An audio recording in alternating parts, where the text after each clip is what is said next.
제가 이제 뭐 시간이 없기 때문에 간단한 이야기는, 긴 이야기는 어렵고요.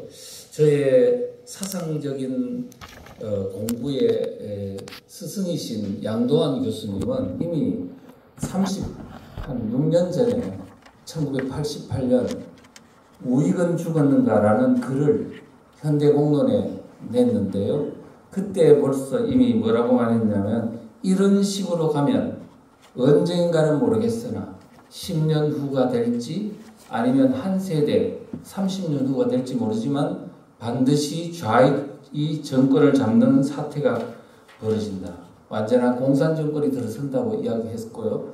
하면서 뭐라 그랬냐면, 지금 민간 우익이 일어나야 된다고 하면서 우물쭈물하다가 백골이 된 캄보디아의 그런 꼴을 당하지 않으려면 지금 일어나라. 돈 있는 자는 돈으로, 조직 있는 자는 조직으로, 완력 있는 자는 완력으로 나서라고 그렇게 촉구를 했습니다만, 그분의 어떤 주장은 먹혀들지 않았고 많은 사람들로부터 극우 세력이라는 공격을 받으면서 이렇게 외톨이가 되었습니다. 그리고 세월이 30년이 흐른 뒤에 이제 대한민국은 바야흐로 그의 예언대로 공산화의 바로 직전에 벼랑 끝에 서 있다는 말씀을 드리겠습니다. 그리고 지금 현 정세를 보면요, 어떤 정도는 현 정세는 굉장히 위험한 상황인데요. 어쩌면 지금 내전 중이다. 국가 정세뿐만 아니고 개인 어떤 사생활 속에서, 교회 속에서, 조직 속에서, 심지어는 친구 간에, 아니면은 가족 내에서도 서로 대화를 하면서 말다툼을 벌이고 서로 용어가 달라가 대화가 되지 않고 불통되는 그런 현상을 여러분들이 지목도 하고 계십니다. 그래서 이와 같은 것들은 일종의 내전의 사상전의 한 형태로 지금 진행되는 것인데, 느슨한 형태이기 때문에 총성이 들리지 않기 때문에 마치 그게 아무런 일이 없는 것처럼, 그냥 사회적인 갈등의 일환인 것처럼 보이지만은 현재 정확하게 보면 사상전이고, 이게 마치 약간의 어떤 계기만 주어지면, 공권력이 무력화되기만 하면 바로 죽창 들고 나와서 난투극이 벌어지는 피 흘림의 현상이 일어날 수도 있는 그런 초미의 시점이다. 그렇게 생각을 하고요. 현재는 지금 정세는 보면은 체제전쟁이라고 제가 누누이 말을 합니다만은, 체제전쟁이라는 마치 비슷한 세력끼리 비슷한 전투를 하는 것처럼 이해되지만 사실상 완전히 전복된 상황입니다. 전복이라는 것은 뒤집어졌다는 뜻입니다. 이제는 기울어진 운동장이 아니고 완전히 뒤집어진 상태, 사실상은 적화된 상황이다. 이렇게 봅니다. 어떤 사람들은 제가 처음으로 적화된 상황이다, 뒤집어진, 전복된 상황이라고 말하니까 사람들이 깜짝 놀라가지고요. 몇 년 전부터 제가 그런 말을 하니까, 그게 무슨 근거로 그런 말을 하느냐. 그래서 제가 그랬죠.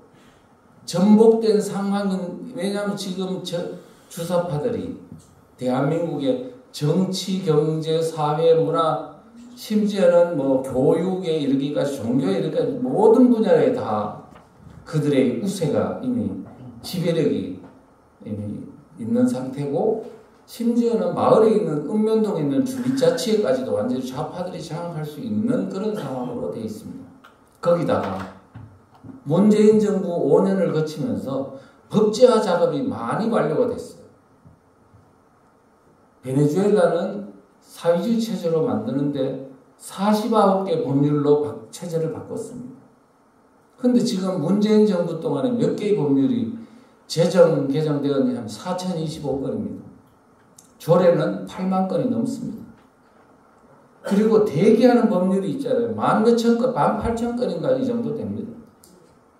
그 정도로 체제를 바꾸려고 하는 어마어마한 시도가 있었는데, 이미 법제화가 끝났다는 뜻은 뭐냐면, 이번 총선에서 우파 정당이 완벽한 우위, 한 180석이나 되지 않으면 문재인 정부 때 만들었던 법이 그대로 유지된 채 4년을 또 진행을 한다.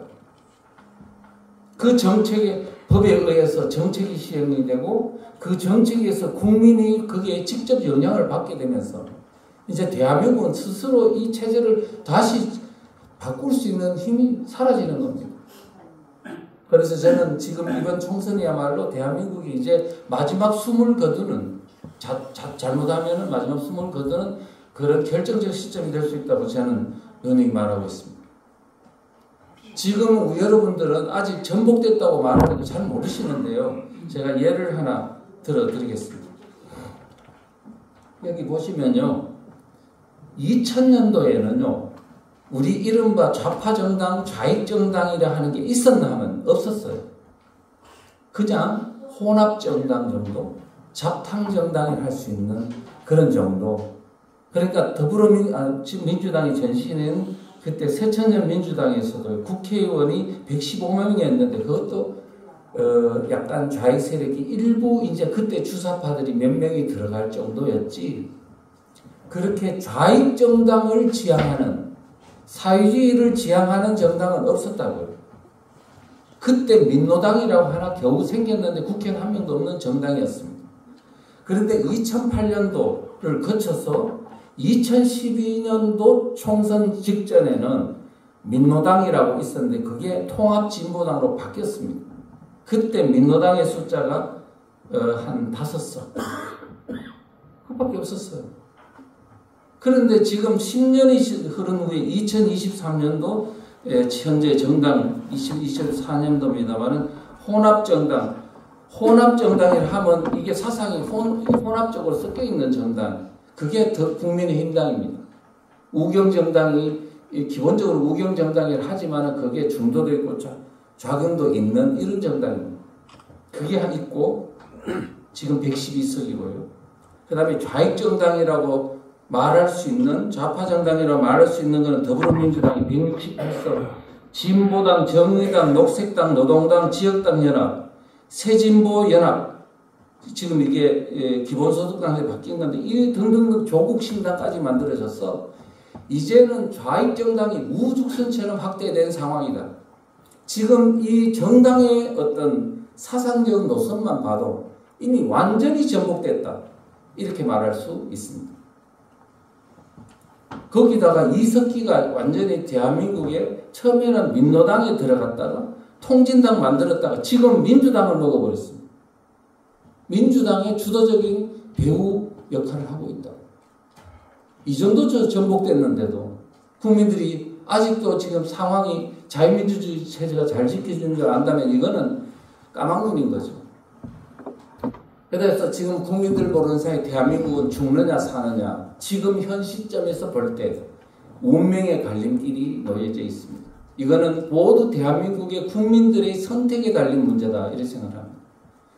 지금 그래서 총선은 지금 대한민국의 선거가 아닙니다. 전쟁입니다. 전쟁. 체제 전쟁. 그래서 지금 저는요. 제가 무슨 뭐 돈이 있습니까? 조직이 있습니까? 권력이 있습니까?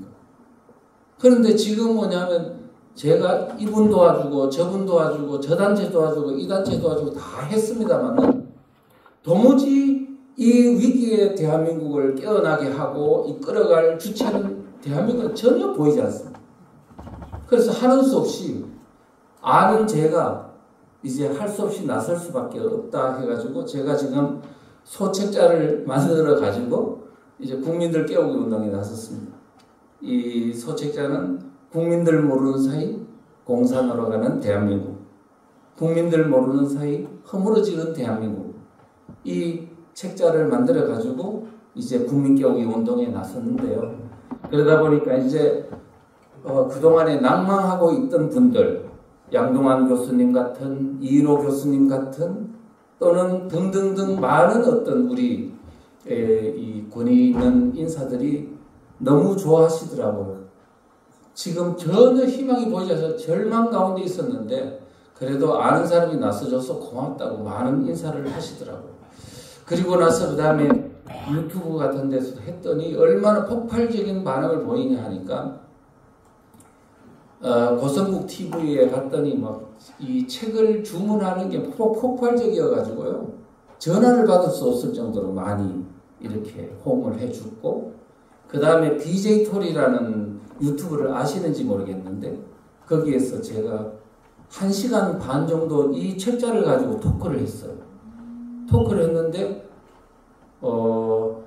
얼마 정도 벌 것 같으냐고 이제 유튜브 주간 하시는 분한테 물었더니 글쎄요 뭐 1시간 반짜리니까 한 10,000명 정도 안 보겠습니까? 그랬는데 지금 몇 명 보냐면 73만 명 정도 왔습니다. 그러니까 지금 대한민국 국민들이 공산화라는 말을 하고 이렇게 하면 옛날만 해도 그냥 극우 세력이다. 그 다음에 색깔론이라고 치부를 했는데 지금 대한민국 돌아가는 사정을 보니 그 말이 너무나 절실하고 전문가의 주장들이 이렇게 딱딱 근거가 있기 때문에 사람들이 이제 받아들이게 되고 이게 갈급한 마음으로 지금 거기에 동조를 하게 되는 그렇게 현상이 아닌가 생각합니다. 그래서 지금 이제 저는 소책자를 처음에는 초록색으로 만들었다가 이제 이 2권으로 만든 이유는요. 젊은 사람들은 공산화라는 말을 싫어해요. 그래서 허물어지는 대한민국이라고 제목을 내용은 똑같은데 2개로 나눠가지고 할 만큼 대한민국은 지금요. 한 용어에 대해서 2가지 국민이 서로 평가가 완전히 달라지는 이런 내전적 상황이 일어나고 있음을 우리가 여기서도 알 수 있습니다. 어쨌든 이 내용 가운데 가장 개편의 핵심은 뭐냐? 지금 이번에 총선은 바로 대한민국이 얼마나 심각한 상황인지를 이 책 속에서 너무나 잘 설명하고 있습니다. 그 내용들을 제가 일부를 뽑아가 말씀드리겠습니다.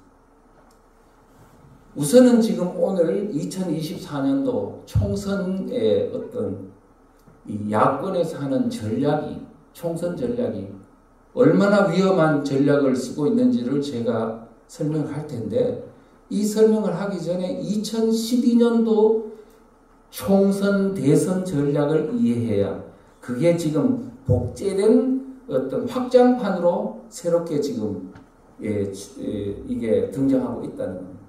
자, 그래서 우선 2012년도 종북 정권을 창출하기 위한 이 소위 말하면 주사파 진영 내에서 어떤 움직임들이 있었는지를 한번 살펴보도록 하겠습니다. 여러분들은 북한에서 지령을 내렸어요. 그때 그전까지는 무력 통일을 하다가 이제는 주사파들이 정계 내로 확확 진입하고 김대중 정부라는 어떤 우호적인 정부가 있다 보니까 이제는 이 우호적인 여건을 활용해서 합법적인 방법으로 정당에 진출하고 그 정당을 발전시켜서 선거를 통해서 합법적 방법으로 종북 정권을 창출해야 되겠다. 이렇게 북한에서 이제 방침을 정하고 2001년도 3월 달에 북한에서 지령을 내렸습니다. 민노당을 통일 전선적 정당으로 발전시키라. 그랬는데 거기에 따라서 주사파들이 그때 주사파의 전선체가 전국연합인데요. 거기 대표자들이 2001년도 9월 달에 충북 괴산에 가면 군자산이라는 그 산이 있는데 거기서 도람원 수련원에 모여서 이 결의대회를 했습니다.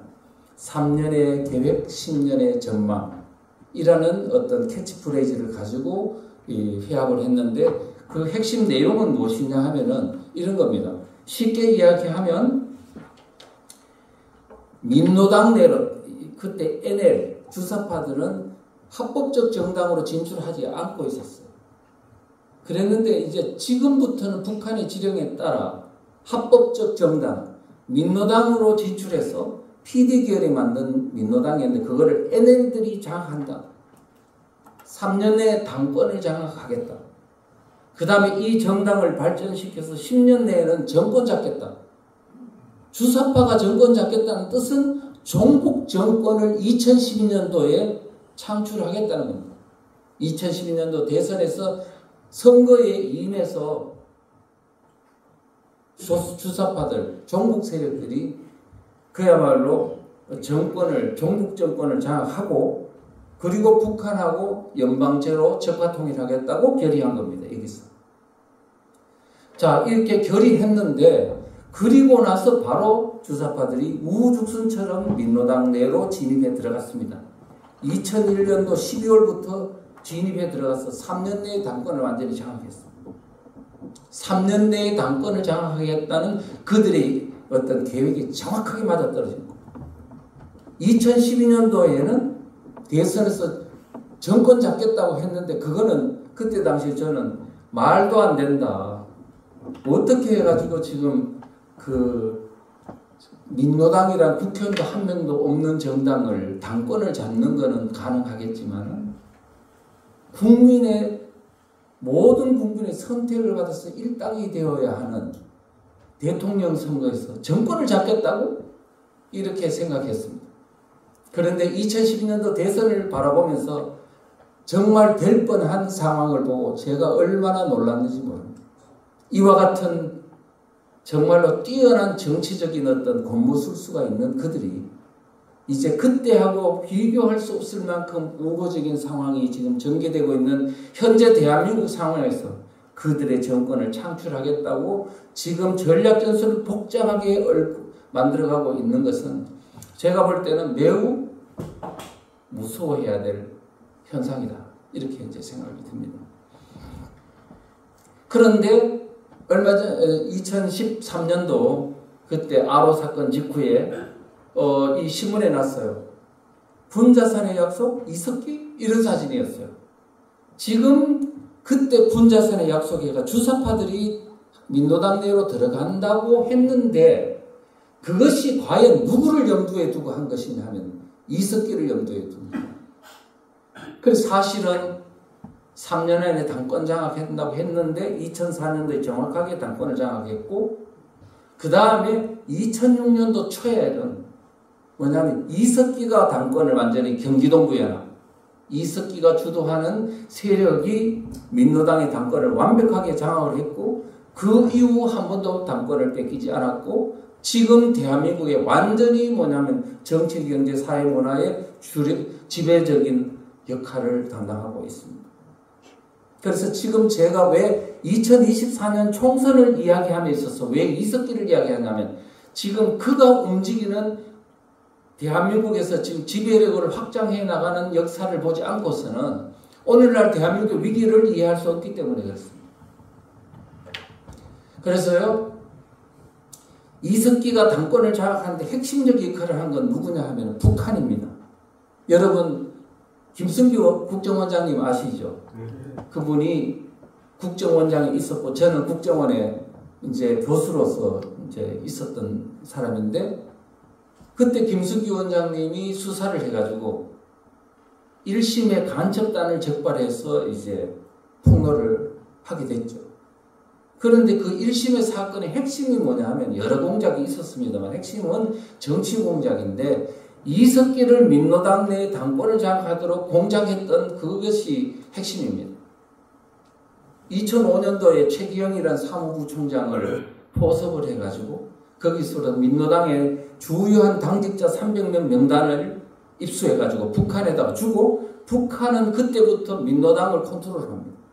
당대표는 누구 시켜라, 사무총장 누구 시켜라, 그 다음 서울시당으로는 지금 경기동부연합 사람을 박아 넣어라, 막 이런 식으로 해가지고 민노당을 완전히 좀비정당, 북한의 좀비정당을 만들어서 운영했습니다.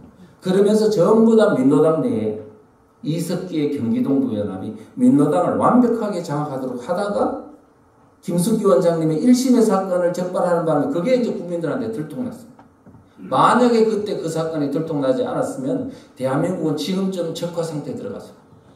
국민들 아직도 모르는데 그때 오죽했겠습니까? 어쨌든 그런 사건이 있었고요. 그 다음에 그래서 1심의 도움으로 이석기가 민노당의 당권을 장악하고 그 이후에 1심의 사건 때문에 내부에 소란이 있었습니다. 진보신당이 뛰쳐나오고 이런 일이 있었습니다만은 그 우여곡절을 겪고도 더 힘을 강화해가지고 2021년도 말하자면 2021년도가 아니라 2012년 총선 대선을 앞두고 2011년도에요. 인천 중심으로 활동하던 왕재산이라는 간첩단이 국정원에서 적발이 됐어요. 그 김덕용의 노트북을 딱 꺼내보니까 뭐라고 되어 있냐면 2012년도에 총선 대선 전략이 그게 그대로 지령이 있었어요. 이 내용입니다. 민노당을 중심으로 진보대 통합정당을 구성하라. 민노당, 이석기가 장악하고 있는 그 민노당을 중심으로 더 큰 진보 정당을 만들어라 이거예요. 그래서 만들어진 게 뭐냐? 통합진보당입니다. 그리고 그 다음에는 뭐냐? 대통합진보당을 만든 후에는 민주당과 야권연대 하되, 민주당으로부터 의석을 많이 양보받아내고 정책적 담보도 받아내라고 그랬어요. 정책적 담보가 뭡니까? 통진당의 정책적 담보가 주한미군 철수, 그 국가보안법 해체, 국정원 해체 이런 거 아닙니까? 그리고 연방제 통일, 적화통일. 이거를 민주당하고 야권 연대할 때 양보받아내라는 거예요. 그래서 그런 어떤 정책 상황, 그런 어떤 연대, 이 어떤 방법으로 실제 총선 한 달 전에 2012년도 4월 총선 한 달 전인 3월 달에 국회 식당에서 야권연대 결성식이 됐고 민주당과 통합진보당이 야권연대 결성식을 했는데 그 배후에는 그야말로 이 소위 종북 세력이라 하는 인사들이 대거 포진해가지고 그거를 이제 성사시켰습니다. 그래서 4월 달에는 지금 국회의원 13석 통진당이 대성공을 거뒀습니다. 국회의원 13석 국민 지지율 10.3%, 득표율 220만 표 얻었습니다. 그리고 이 연대 방식, 총선을 이렇게 성공을 시킨 바로 통진당과 민주당의 야권 연대 방식으로 대선까지 임해서 대선에서 이석기와 문재인의 공동정부를 만들려고 했어요. 그러면 이석기와 문재인이 공동정부를 만들면 성공시킨다면 누가 주도권을 잡을 것인가 하면은 이석기입니다. 왜냐? 그 당시에 1500개의 좌파단체들이 다 통합진보당과 연결이 되어 있기 때문에 민주당이 아니고 그 다음 그 배후에는 누가 있기 때문에 강력한 힘을 가진 북한 공작기관이 있기 때문에 지금 이와 같은 일들이 말하자면 아까 2012년도 군자산의 약속에서 10년 뒤에 정권 잡겠다. 그리고 연방제로 통일한다는 그들의 꿈. 군자산의 약속에서 그 꿈이 진짜 실현될 뻔했는데 무엇 때문에 무산이 됐냐 하면 통진당 그 총선 준비 과정에서 비례대표 선출을 둘러싼 온라인 투표를 그때 처음으로 실시했는데 그때 이석기 그룹이 엄청난 부정선거를 했어요. 그것이 이제 들통나는 바람에 고소고발이 되고 해서 이제 무산이 됐던 그런 어떤 상황이 일어났습니다. 그런데 그때 지금 했던 진보대 통합정당을 구성한다. 그리고 민주당과 야권연대한다. 이런 전략이 지금 현재 2024년 총선 앞에 다시 등장하고 있습니다. 그래서 조선일보에는 한 석 달 전인가요? 2달 전에는 조선일보에서도 통진당이 부활하고 있다고 조선일보에서 말하죠.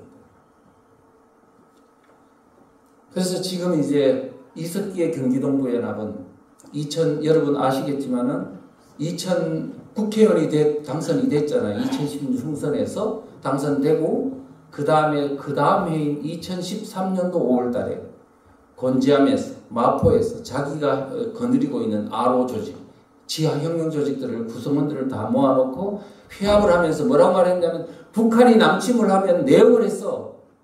평택에 있는 회화동에 있는 전신전화국 폭파하고 평택에 유창고 폭파하고 전철이라든가 그 다음에 또 전신설 이런 것들을 폭파하라는 그런 이제 지령을 내리다가 내부 고발자에 의해서 국정원에 이제 거기 녹취록이 가는 바람에 이게 무산이 됐죠. 그러고 나서 어떻게 됐습니까? 본인은 구속돼서 지금 8년 동안 교도소에 있었고 그 다음에 통진당은 해산되는 그런 여러 가지 어려움이 있었습니다만 지금 현재는 어떻게 됐냐 하면 이렇습니다. 그 어려움을 딛고 세력이 부활대가 지금 제1당을 먹어버렸어요. 더불어민주당을 사실 배후에 조정하는 정도로 세력이 확장됐고 민노총을 지금 완전히 장악했고 지금 여러 가지 정치적인 어떤 경제적인 사회적인 것을 지배력을 행사하고 있는데 도대체 어떻게 된 거냐? 통진당이 해산됐는데 해산된 그 세력이 어디로 갔냐 사라졌냐 하니까 이들이 이재명과 함께 2010년도부터 야권 연대에서 성남에서 기반을 잡고 있었기 때문에 그 속에서 거기서부터 경제력을 얻고 세력을 확장해서 그 어떤 능력으로 전국적인 어떤 기반을 확대했고요. 그거를 가지고 민노총의 비정규직 노조, 민노총에서 밖에 있었던 그 사람들을 끌고 어디로 들어가냐? 민노총 안으로 들어갔어요. 얼마나 끌고 들어갔냐? 박근혜 정부 때만 해도 민노총이 한 50만 약간 넘는 구성원이었는데 문재인 5년을 거치면서요. 회원수가 120만 명으로 늘어났어요.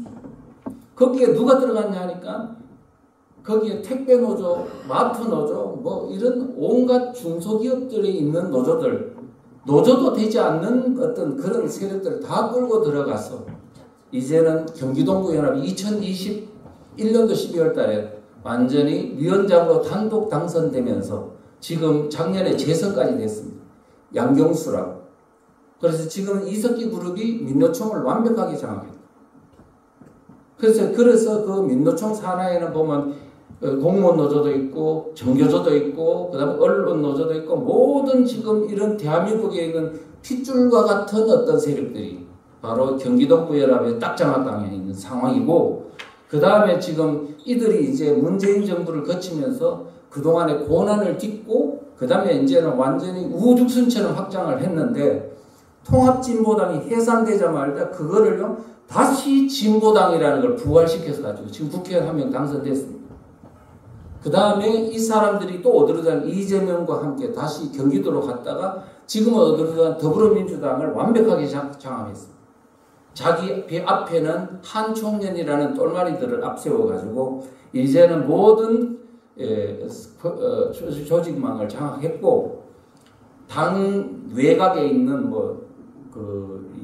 더민주 혁신회의인가 하는 조직과 개딸들이나 이런 세력들을 통해 완전히 압박을 해가지고 숨을 못 쉬도록 질식할 것 같이 만들어가지고 다 이낙연파도 이탈하게 다 만들고 있습니다.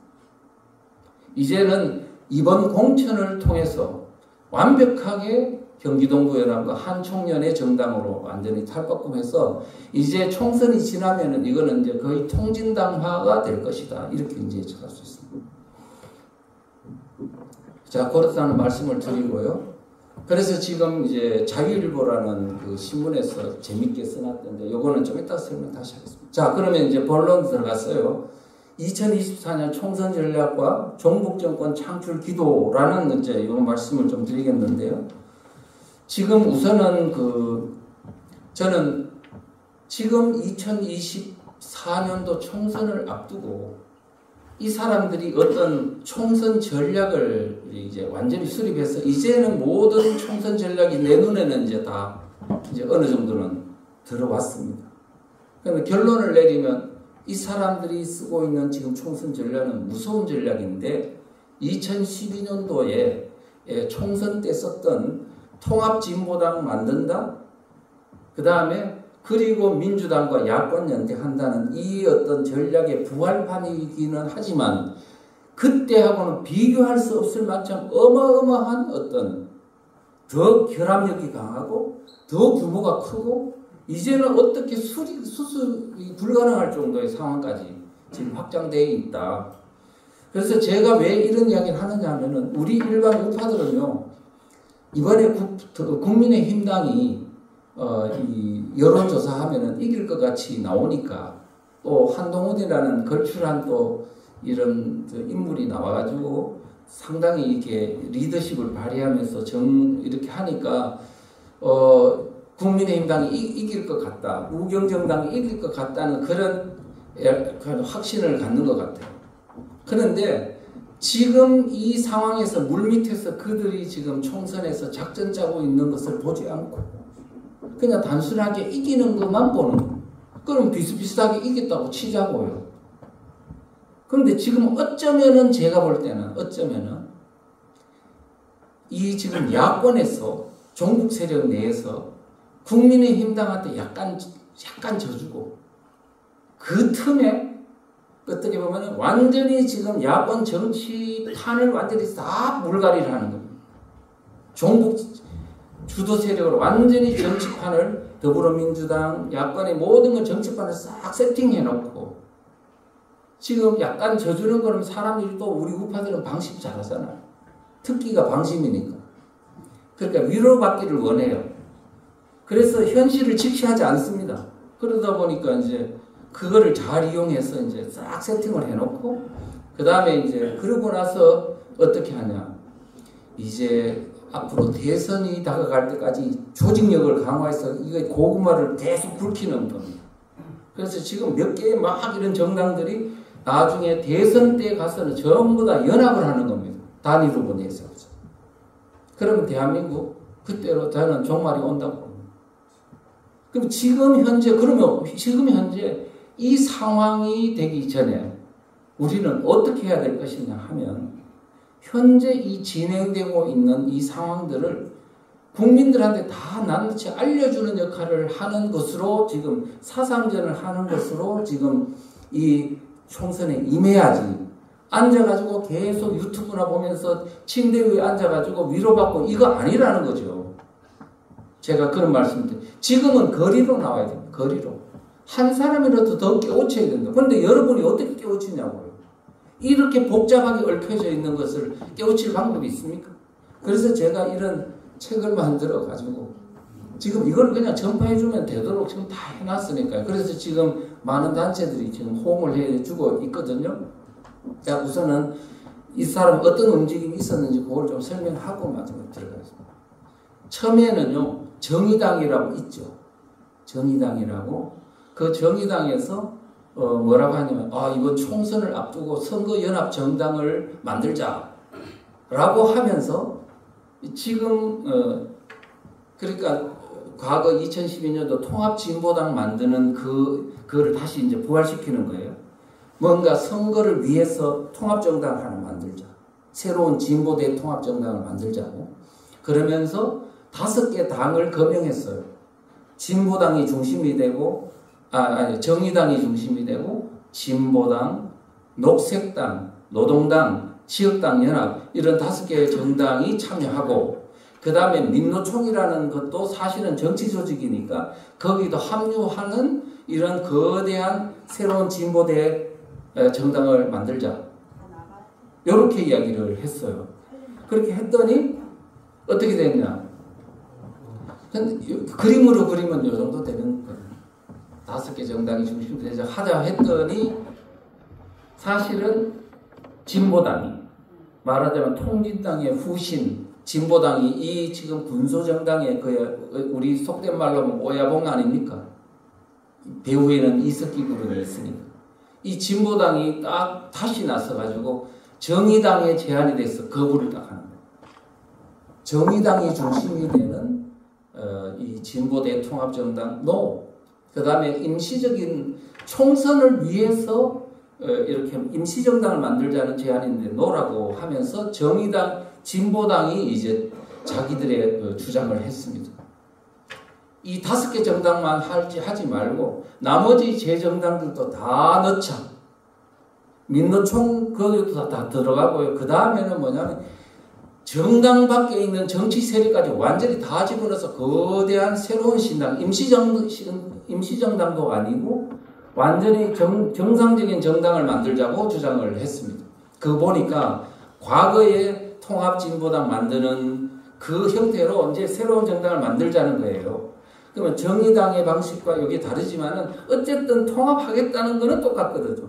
어떤 형태로든 겉으로 드러나는 거와 뭐 어떤 유사할지는 모르지만은 적어도 이런 대통합의 어떤 형태는 그렇게 진행될 거다 하는 것은 우리가 결론 내릴 수 있습니다. 그럼 지금 그림으로 그려보면 이와 같은 어마어마한 세력들이 들어갑니다. 2012년도에 통합진보당에는 3세력밖에 참여 안 했습니다. 민노당이 중심이 되고 진보신당의 탈당파 일부, 그 다음에 노무현 세력이 만든 국민참여당하고 이렇게 해가지고만 통합진보당을 만들었는데 지금 이걸 보니까 이 어마어마한 정당들이 지금 우후죽순처럼 생겨가지고 이 정당들이 통합을 해서 하나는 장난을 지금 치겠다고 나오는 거거든요. 거기다가 아까도 말씀드렸지만 더불어민주당이 이제는 과거의 민주당이 아닙니다. 김대중 정부의 민주당, 노무현 정부의 열린우리당 이거하고는 비교할 수 없을 정도로 위험해졌습니다. 그 이후에 민주당도 그렇고요. 심지어는 문재인 때에 있었던 더불어민주당, 전대협 민주당이잖아요. 전대협 주도 민주당인데 이 전대협 주도 민주당은 종북 성향이 지금 한총련 경기동부연합의 종북 성향하고 비교가 안 됩니다. 그러니까 지금 문재인 정부 때 더불어민주당보다 훨씬 더 위험한 상황이 이제 이 사람들이 당권을 완벽하게 장악합니다. 그러면 도대체 지금 민주당 내에는 어떤 세력이 있냐 하니까 이미 과거의 전통적인 민주당 세력들이 있잖아요. 이낙연 그룹은 이미 도저히 못 참을 수 없다. 질식할 것 같다. 이거는 과거의 민주당이 아니다. 그래가지고 이제는 완전히 탈출을 했습니다. 했고 이제 남은 것은 두 세력인데 하나는 친명파, 하나는 친문파. 친명파는 무엇이고 친명파는 뭐냐면 요 자유일보에 나온 그도 그렇고 다 이제 이미 이제 알 사람은 다 아는데 친명파는 경기동부연합이 배후에 있고 한총련이 있고 그 다음에 그 배후에는 그 경기동부연합의 주도 세력은 이석기 그룹이죠. 이런 세력이고 그 다음에 친문파는 뭐냐면 1980년대 주사파 운동을 했던 전대협 세력입니다.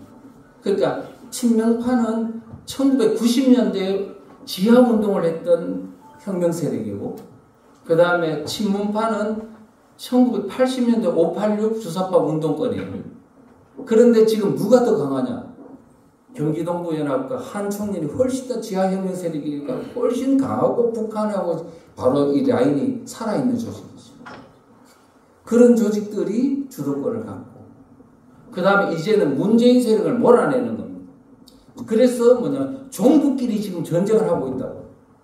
근데 이 승패는 이미 결정 나버렸어요. 지금 한총련, 경기동부연합, 친명 세력이 완벽하게 장악하고 이제는 공천도 그 사람들이 줬어. 심지어는 뭐냐면 임종석이니 그 다음에 이인영이니 같은 그야말로 지금 586 운동권의 주사파의 그 사실은 거물들도 지금 공천 안 준다 그러는 거 아니에요. 이 사람들이 아마 뛰쳐나갈지도 모르죠. 지금 이런 정도로 더불어민주당은 완벽하게 지금 위험한 종북 세력이 정권을 장악하고 통진당이 거의 다 됐습니다. 이게 있고 그 다음에 군소정당도 배후에는 지금 진보당은 바로 경기동부연합이 장악하고 그 다음 더불어민주당도 경기동부연합 한총련이 장악하고 있으니 지금 이제는 모든 컨트롤 타워가 종북 세력 이석기 그룹 장악하고 있는 이런 상황에서 지금 이들이 거대하게 통합을 해가지고 지금 총선에 임하고 있습니다. 그 다음에 나아가서는 뭐냐면 자 이렇게 이제 이루어져 있고요. 그 다음에 또 하나는 지금 비례정당을 만든다는 건데 이 비례정당이 뭐 간단하게 이야기하면 이런저런 우여곡절을 거쳐서 이제 민주당하고요 더불어민주당하고 모든 군소정당들을 다 하나로 통합한 비례정당을 만들겠대요. 단일정당을 만들겠다는 겁니다. 그러면 이제는요 그 안에 뭐 정의당은 녹색당은 아직 지금 이게 지금 안 들어오고 있는 상황이고요. 진보당 그 유사한 정당들이 다 민주당이 말하는 비례연합정당에 들어가서 지금 같이 하겠다는 전부 다 이게 통합이 되는 단일정당으로 통합이 되는 겁니다.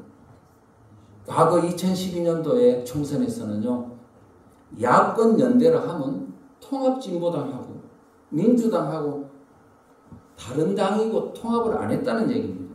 연대만 했다는 거. 단일 후보 내세우는 연대만 했다는 뜻이잖아요. 근데 여기는 지금 어떻게 되어 있냐면 이 그룹하고 더불어민주당이 아예 하나의 당이 돼버리는 거예요. 비례대표에 관한 한.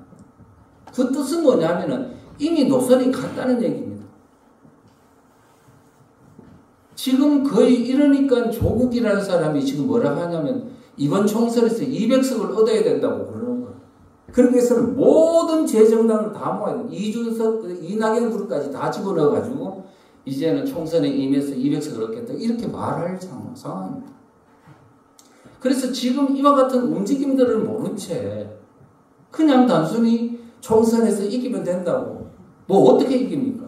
그러면 이길 수 있어요. 왜냐하면 이 사람들이 지금 막 분열하고 있으니까 마치 그 반사이익을 얻을 수 있겠지만 이제 이 이후의 대선에서는 어떻게 할 거냐는 거예요.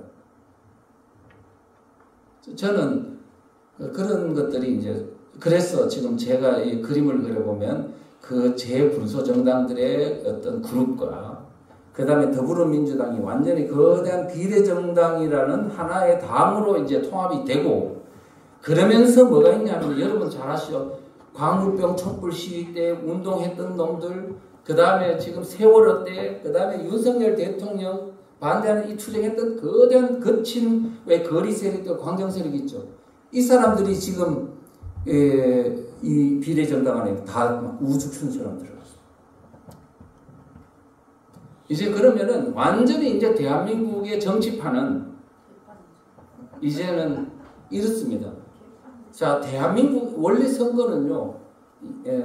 우리 대한민국은 거대한 정당 2개가 교차하면서 정권을 잡는 거잖아요. 그런데 한쪽에는 너무 약해져 가고 한쪽에는 이 어마어마한 정당이 종북 세력이 완벽하게 이 진지를 장악해버리면 이 정당이 마음에 안 들면 바로 종북 정당이 정권을 잡는 구도로 지금 현재 뭐냐면 총선과 대선이 지금 진행되어 나가고 있다는 거예요. 이제는요, 무슨 이 선거 전략으로 야로를 부려가지고 국민들을 어떻게 안 된다고요, 이제는. 정면 돌파밖에 없어요. 그래서 지금 이제 제가 말씀드린 거는 결국은 관건은 대한민국 국민, 유권자의 각성뿐이에요. 지금은 어떤 야로도,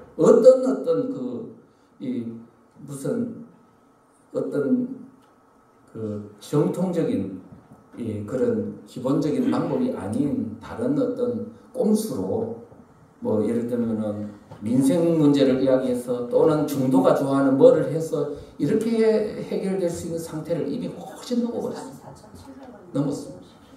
그래서 지금은 뭐냐면은 국민들의 각성 그런 것을 꼭 이제 하셔야 되고요. 그래서 저는 일성합니다. 근데 너무 절망적이지 않아? 예, 절망적입니다. 그거를 인정하고 해답을 풀어야 됩니다. 그런데 저는 가능하다고 보는 것은 6.25 전쟁이 일어났을 때 우리 국민들이 얼마나 처음에 자경 정도가 심했는지 모릅니다. 그런데 6.25 전쟁이 일어나고 북한군이 오고 마을에 그 다음에 거기에 마을에 있는 이 좌파들이 거기 합세해가지고 완장차고 죽창 들고 막 찔러주고 살생부를 만들어가지고 막 북한군 앞잡이가 되어가지고 사람들을 죽이고 하는 그 모습을 보면서 국민들이 공산주의란 무엇인지 환상이 다 깨지면서 완전히 국민들이 반공의식으로 되돌아왔거든요. 근데 그게 길지 않았어요. 3개월. 딱 북한군 점령 기간이 3개월이었는데 인천 상륙작전 이후 올라가면 그 3개월 동안에 모든 일이 다 일어났다. 아니에요. 3개월도 아니고 한나절이 했을지도 모르죠. 한 달 안에 이미 대한민국 의식이 바뀌어버렸어요. 그런 것처럼 우리도 지금 현재 이 상황을 국민들이 몰라서 그렇지. 국민들이 안다면 반드시 이게 거대한 어떤 이 소위 각성의 어떤 국민운동이 쓰나미가 일어날 거라고 저는 확신하고 있습니다. 그래서 절대로 낙심하거나 하지 말고요. 이제 우리가 그동안에 30년 동안 방치했던 잘못을 뉘우치면서 이제는 우리가 그동안의 잘못을 그래서 낙심하고 아이고 주저앉을까요? 아니 주저앉으면 지금 나아갈 거는 피를 흘리는 것밖에 없어요.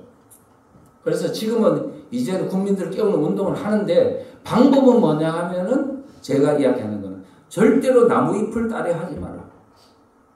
그냥 조례 하나 바꾸려고 바꾸고 하지만 그 에너지를 어디다 모으라고. 나무의 밑둥치를 도끼로 계속 치라고. 쳤던 데 또 치고 100번 치고 1000번 치고 계속 치면 넘어간다. 넘어가면은 나무의 뿌리도 가지도 다 죽는다. 지금 우리가 다른 방법으로 빙빙 돌리지 말자는 거예요. 사상 문제. 지금 대한민국의 종북 세력이 그 어떤 전략으로 지금까지 대한민국의 정치판을 완전히 장악했는지 제 강의가 다 나와 있잖아요. 그리고 지금 얼마나 위험한지 이 책 속에 다 있어요. 이거를 나눠주면 국민들이 예를 들면 짧은 기간에 되냐 그러면 말로 전파하고 유튜브로 전파하는 거는 어려워. 그런데 책으로 전파하는 거는 한 달이면요. 정말 한 500만 권, 한 1000만 권이 배포된다면 일시에 국민들이 살포되는 거 아니에요. 살포. 일화살포 하듯이 해서 국민들이 딱 일어나면 그 다음부터 어마어마한 변화가 일어납니다. 제가 그거를 겪었습니다. 주민자치기본법 공산화의 일부 그 책 쓰고 소책자 만들어서 퍼뜨렸는데요. 호응해주는 사람이 없었어요. 근데 내가 전국을 다니면서 한 100회 정도 강의하고 유튜브 했는데요. 그 강의를 시작한 지 불과 2달 만에요. 완전히 그 변화가 시작되더라고요. 유튜브에 좌파들 주민자치에 선전하는 동영상이 중단되고 석 달 만에는 현수막이 사라지기 시작하고 5달 만에는 더불어민주당에 대해서 그 법 통과되면 안 되겠다고 바로 그걸 꼬랑지를 내리더라고요. 왜냐? 제 강의 때문에? 아닙니다. 이 강의를 듣고 곳곳에 사람들이 막 그냥 이 대중운동을 일으켜주니까 가능한 거죠. 만약에 이 엄청난 책들이 전파돼가지고 국민들이 다 깨어난다면 가능하다. 그 다음에 지금 하나 희망적인 얘기는 뭐냐 하면은 지금 국민의힘당이 사실은 얼마나 정신이 참 그동안에 몽롱한 정당이었습니까?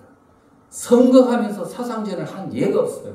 뭐 주사파를 비판하면 오히려 막 그 사람을 징계하고 이랬던 정당 아닙니까?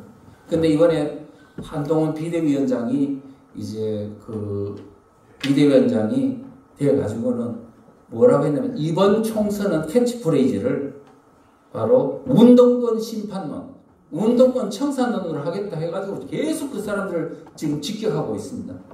이제는 뭐냐면 당에서도 이제는 선거를 이번에 죽느냐 사느냐 운동권 종북 세력들을 제거하겠다고 지금 이렇게 정면으로 사상전을 하겠다고 나섰어요. 그러면 그때 뭐냐면 도구가 있냐고. 당에서 선수도 없는데 전문가도 없는데 또 도구도 안 만들어놨는데 그래서 저는 이미 그럴 줄 알고 도구를 만들었지 않습니까? 석 달 전에. 물론 그 전부터 계속 책을 뭐 많이 만들었으니까요. 그래서 지금 이걸 가지고 이 운동을 통해서 지금은 선거가 아니고 체제전쟁이고 하다는 이 사실을 국민들한테 알려가지고 이 문제들을 풀었으면 좋겠다 생각을 합니다. 그래서 하여튼 지금 이제 시간이 5분 오버됐습니다. 마지막 마무리를 하면 지금 대한민국은요 절체절명의 상황이고 이제는 천길 남떨어지 앞에 있습니다. 이제는 피할 길도 없습니다. 지금 그러면 자포자기하고 가만히 있으면 그 다음 수순은 너무나 심각한 상황이 벌어질 것입니다. 북한이 지금 대남 전략을 바꿨습니다. 그동안에 민족이니 평화통일이니 이런 걸로 했습니다만 이제는 집어치워. 이제는 대한민국 것들 이거는 적이야. 그러고 지금 무력 통일을 선언하고 나섰습니다. 사람들은 그거는 내부 단속 때문에 그렇다고 하는데 아닙니다. 지금 북한은 핵무력과 미사일과 모든 무기의 우월성을 확보했고 두 번째는 그동안에 오랫동안 70년 동안 종북 세력을 양성했는데 그게 제1당을 먹고 이제는 완전히 지금 대한민국의 정치판을 완전하게 장악한 이 어떤 상황에서 이제는 뭐냐면은 뭐 그렇게 사람들을 속여가지고 평화통일이니 민족이니 뭐 이런 말이 필요 없다는 거예요. 이제는 지금 새롭게 뭐냐면 대남 전략을 교통정리하고 있어요. 지금 이 상황은 심히 우려스러운 상황이고 하니까 우리가 지금 현재 국민들을 깨우는 이걸 하지 않고 다시 빙빙 돌려가지고 말 알아듣지 못하도록 하는 것은 이거는 죄라고 생각합니다. 그래서 오늘 이제 여기에 계신 분들이 다 인천에서 또 이렇게 또 유력한 어떤 영향력이 있으신 분들이니까 인천에서부터 이제 대한민국을 살리는 거적적인 운동이 일어날 수 있도록 그렇게 노력해 주시면 감사하겠습니다. 고맙습니다.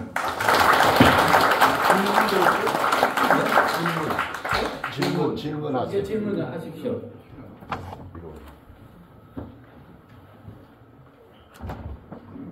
이승 교수님은 저 마이크 있어요. 저 마이크. 간단하게 해요. 질문 길게 하지 말고.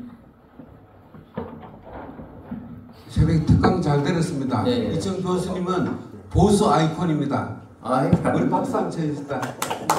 고맙습니다.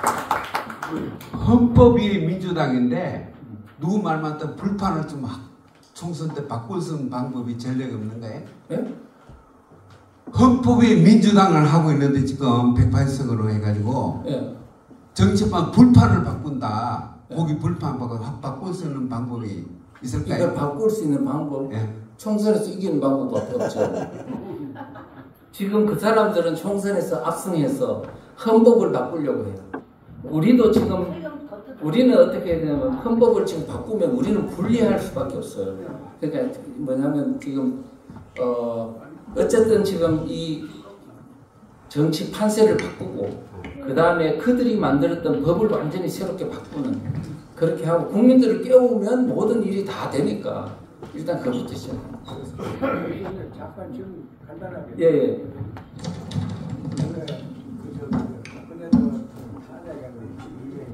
예.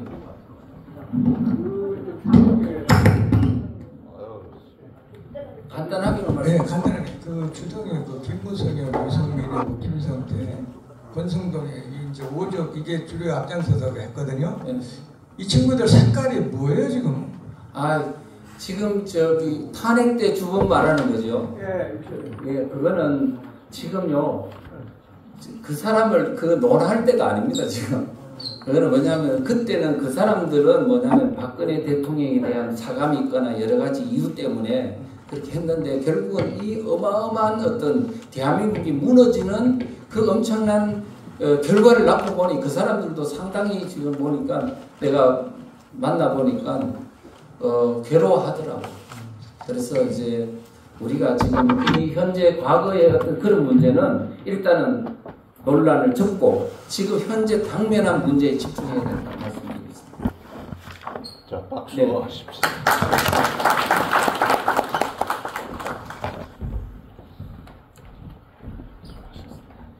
자, 기도하고 우리 마칩시다. 다 같이 한번 기도하겠습니다. 우리 나라와 또 민족을 위해서 기도하시는데 4월 10일 총선을 위해서 기도해 보시고 또 그래도 이 일에 우리 교회를 세워주셨으니까 성경적 가치가 실현되는 교회되게 해달라고 짧게 세게 한 번씩만 기도하시고 제가 축도하고 마치겠습니다. 우리 다 같이 통성으로 기도하겠습니다.